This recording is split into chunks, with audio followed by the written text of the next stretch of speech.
Soar stands for Survivors of Abuse Recovering. We're an organization that works with survivors, adult survivors of childhood sexual abuse.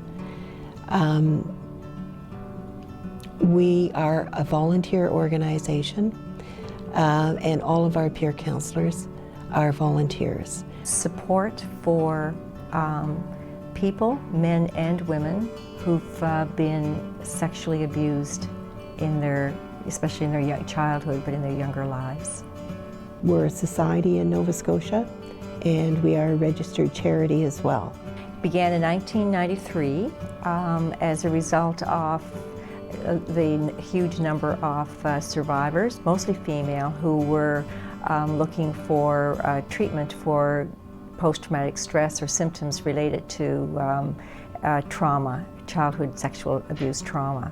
A colleague of mine, Deirdre O'Sullivan, who's a psychologist, and we developed a program, a training module, or modules for survivors who've gone through their healing to then be able to start peer counseling for others. Our mandate has expanded now to include all of Nova Scotia, and we are getting phone calls from all over, some other parts of Canada as well as into Maine.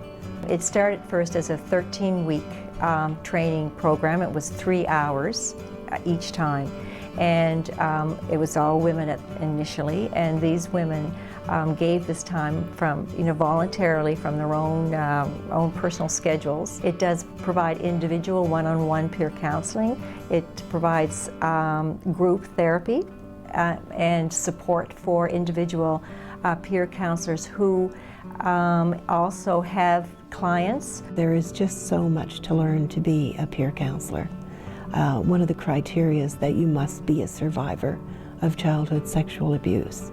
And then you have to take the training with us before you're allowed to peer counsel under Soar's mandate or Soar's name. There's nothing like talking to another survivor about your issues, because many times the words don't have to be said. The understanding is there. For them to make that effort to be there, we need to respect that, and we need to help them find out who they are, where they're coming from, and where they want to go. And we need to help them with that. And in some cases, it's the very first time that they have even said the words out loud, "I am a survivor of childhood sexual abuse." And the roof didn't cave in, and people didn't go running off screaming 2 years after we started. We were getting all kinds of phone calls from men saying, you know, we're survivors too. What about us? What about, where do we go? We started discussing at SOAR the possibility of opening it up and saying, this is for adult survivors, men and women. And so we had a consensus vote, and we decided at that time that yes, we were going to open it up. Because survivors are survivors. From that time forward, we've always had at least one man in our group.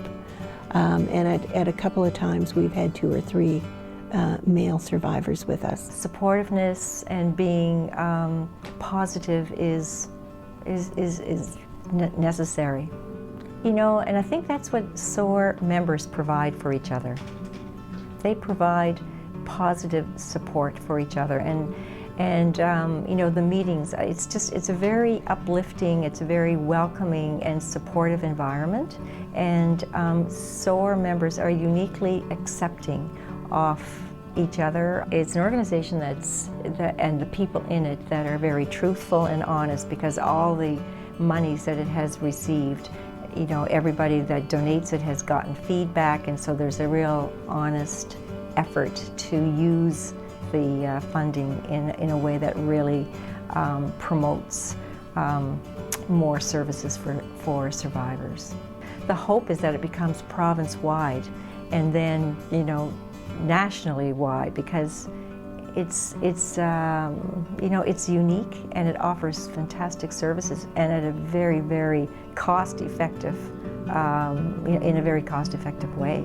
I'm hoping the future is bright and much bigger for Soar.